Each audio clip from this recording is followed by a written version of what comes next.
महाशिवरात्रि पर भोलेनाथ को क्या चढ़ाना चाहिए और क्या नहीं, आइए जानते हैं कि महाशिवरात्रि के अवसर पर शिवलिंग पर विशेष वस्तु अर्पित करके करके और निर्धारित नियमों का पालन करके आप भगवान शिव की कृपा प्राप्त कर सकते हैं।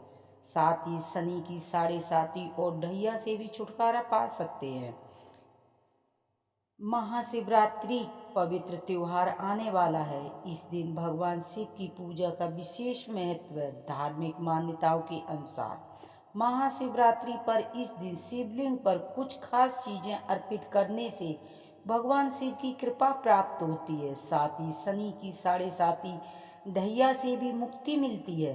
धार्मिक मान्यताओं के अनुसार महाशिवरात्रि पर शिवलिंग पर कुछ चीजें अर्पित करने से भोलेनाथ प्रसन्न होते हैं, लेकिन कुछ ऐसी चीजें जिन्हें अर्पित करने से शिव शंभु रुष्ट भी हो सकते हैं। आइए जानते हैं इसी क्रम में कि शिवरात्रि पर शिवलिंग पर क्या नहीं चढ़ाना चाहिए, ताकि उस दिन आपको किसी प्रकार की कठिनाइयों का सामना न करना पड़े।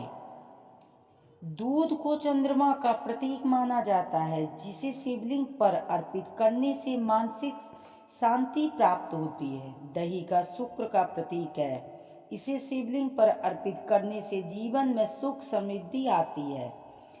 शहद को सूर्यदेव का प्रतीक माना जाता है और इसे शिवलिंग पर अर्पित करने से तेज और यश की प्राप्ति होती है। घी को अग्नि का प्रतीक माना जाता है, जिसे शिवलिंग पर अर्पित करने से रोगों से मुक्ति मिलती है। गंगा जल को मोक्ष का प्रतीक माना जाता है और भगवान शिव का इससे अभिषेक करने से सभी पाप नष्ट हो जाते हैं।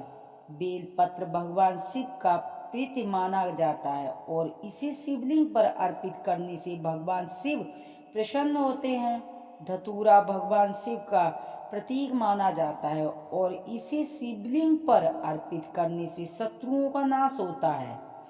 फूल प्रेम और श्रद्धा का प्रतीक माना जाता है और इसे शिवलिंग पर अर्पित करने से भगवान शिव प्रसन्न होते हैं।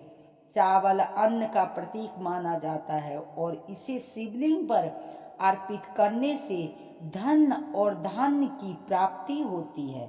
वहीं पर जानते हैं कि शिवलिंग पर क्या नहीं चढ़ाना चाहिए।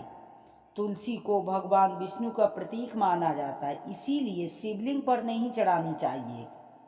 केतकी का फूल भगवान ब्रह्मा द्वारा भगवान शिव को दिए गए श्राप का प्रतीक है, इसीलिए भूलकर भी केतकी का पुष्प नहीं चढ़ाना चाहिए।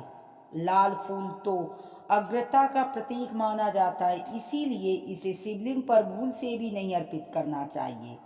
हल्दी को शुभ माना जाता है, लेकिन इसे भी शिवलिंग पर अर्पित नहीं करना चाहिए। इन बातों का रखें खास ध्यान कि जल अर्पित करते समय ओम नमः शिवाय मंत्र का जाप अवश्य करें। शिवलिंग की परिक्रमा करते समय जलाधारी को न लांघें।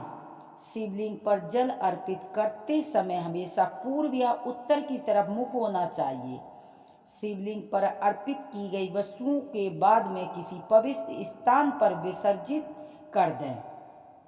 वहीं पर जानते हैं मुख्य रूप से यदि आप महाशिवरात्रि के दिन रुद्र अभिषेक या महामृत्यु जयंती का जाप करते हैं तो शिवलिंग पर जल चढ़ाने के साथ बेलपत्र भी अर्पित करें तो भगवान शिव की कृपा बनी रहती है और भक्तों को उनका आशीर्वाद मिलता है।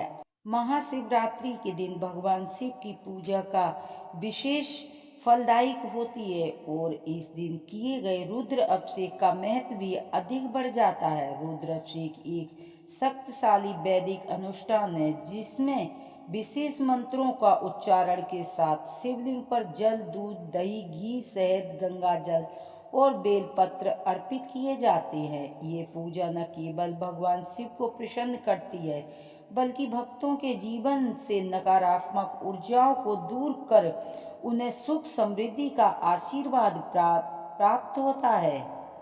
ज्योतिषी शास्त्रों के अनुसार रुद्र अभिषेक करने से सभी प्रकार के ग्रह दोष शांत होते हैं। विशेष रूप से शनि राहु केतु के अशुभ प्रभाव कम हो सकते हैं। इनके अलावा यह पूजा मन की शांति, रोगों से मुक्ति, आर्थिक समृद्धि के लिए अत्यंत लाभकारी मानी जाती है। यदि कोई व्यक्ति किसी विशेष समस्याओं से ग्रस्त है तो महाशिवरात्रि पर रुद्र अभिषेक करने से शीघ्र ही राहत मिलती है।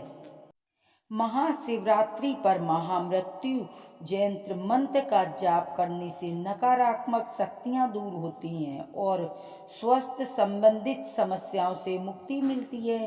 यह मंत्र ओम त्र्यंबके यजामहे सुगंध पुष्पक वर्धनम उर्वारुकमिव वंदनाम मृत्यु मोक्ष महामृता। यदि आप शिवरात्रि के दिन इस मंत्र का 108 बार करते हैं तो आपकी समस्त बाधाएं दूर हो जाती हैं और भगवान शिव की कृपा प्राप्त होती है।